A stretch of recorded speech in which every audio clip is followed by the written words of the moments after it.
I grab up the multimeter and head upstairs. In Lisa's room, the train track is there, still laid out like I left it. I sit on the end of the bed and pick up the loco. I forgot my tools, though. I need my little electric screwdriver and one or two other bits. So I pop back down to the sideboard in the dining room and grab my toolbox. Then I go and check on the back door. It's still locked. The wonders never cease. Back upstairs and I start to dismantle the locomotive. There are lugs on the bottom which just need bending out straight so I can ease off the casing. A couple of little screws to undo too. Comes away pretty easily. But the innards are in a bit of a state. There are little scorch marks inside and the whole thing is very dusty. I'm thinking the dust must have built up to such a degree that the circuit's shorted. I can't find the toothbrush, though, that I use for these little jobs. It's usually in here. But there's an old cotton bud, so I use that. Little by little, I check all the connecting wires inside. Such a long time since I've done anything like this. I used to fiddle about with radio sets or other bits and bobs when I was younger. Kettles, record players, toasters. I'd have a go at fixing anything. But Jill got a little shock off the iron once after I'd had a look at it, and then that shook her confidence. She wouldn't let me touch anything after that. Would you, Jill? Insisted on getting an electrician in. I know what I'm doing, I told her. But she wasn't having any of it. Well, she can't stop me now, can she? Can you, Jill?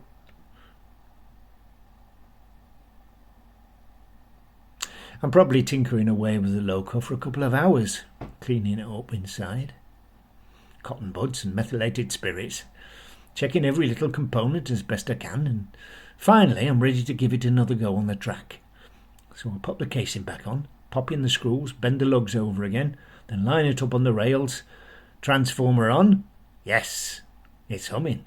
And finally, adjust the control knob to set it to go.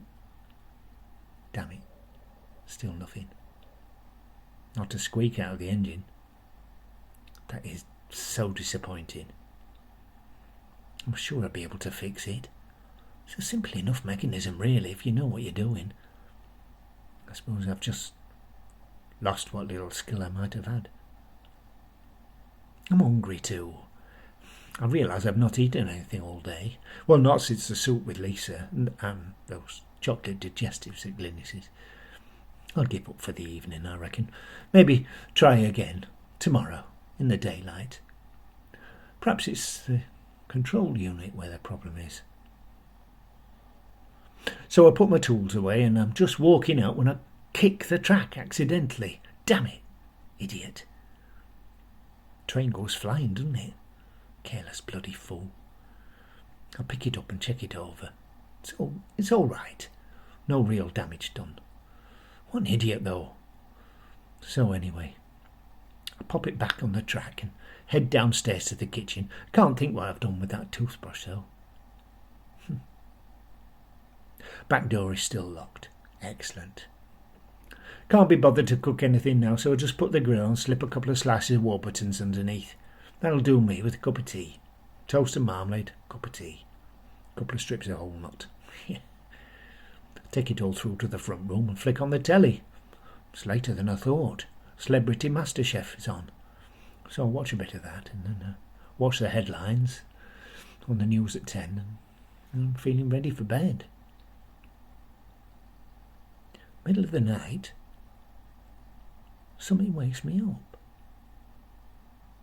Can't tell what it is straight away, but there I am, awake, wide awake. Feel a bit weird, anxious. My heart's beating fast for some reason. Oh, palpitations. Check the clock radio, 10 to 4. It's pitch dark outside. Just lie there for a moment, trying to work out why I'm awake, and I realise I can hear a little noise. It's not loud, just a constant sort of humming noise. It's not rain, but it's a bit like that, persistent. No, it's definitely not rain. Did I leave a tap on? Well, maybe. But no, it doesn't sound as watery as that. It's definitely a dry sort of sound. No, it's no good. Blood's rushing in my ears now. It's too loud for me. I sit up in bed to have a proper listen. It is like I've left something running, though. Not a tap, but something. I don't know, something mechanical. I'm going to have to get up and investigate. I'll never get back to sleep with that going on. Not that it's loud, it's not. It's just persistent.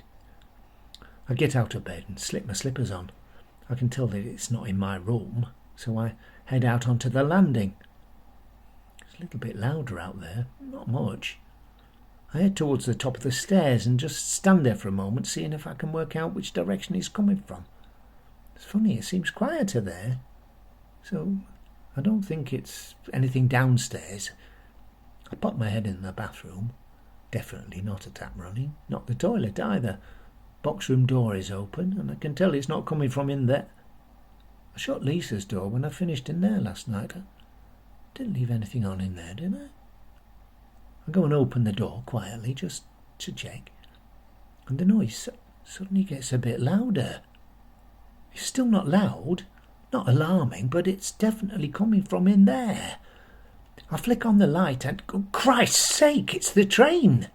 It's the locomotive. I'd left it on the rails. It's moving. It's going round and round on the track. On its own. I don't understand. How can it be? I get a weird, cold, shivery feeling down the back of my neck. How can that possibly be going round? It definitely wasn't working last night.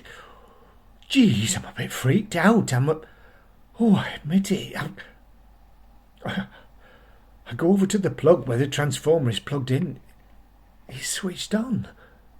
I'm sure I turned it off before I went downstairs. I must have. Oh, I wouldn't be so careless as to leave it on. And anyway, it wasn't fixed. How could I fix it without knowing? I turn the switch off and the thing stops, thank God. Feeling really unnerved.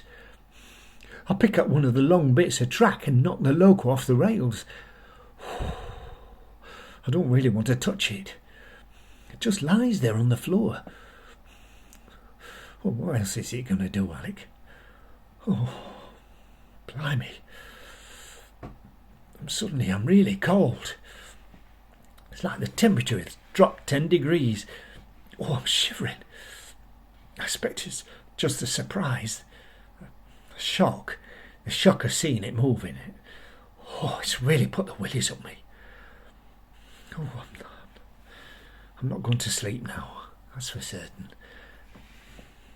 But I need to get out of this room. I go back out and shut the door. Just stand there for a moment, wondering what to do.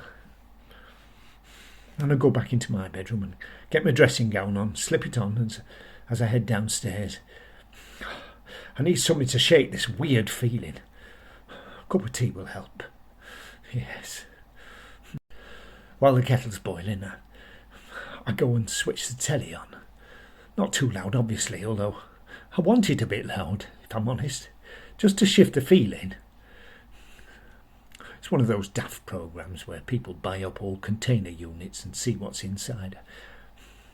I perch on the arm of the sofa, but I'm not really interested. When the kettle boils, I go back and make myself a brew and bring it in. I can't settle to watch it. I flick through the channels for a moment. Really, I want to get out of the house completely. But that'd be daft, wouldn't it? No, I'm going to. I need to get out.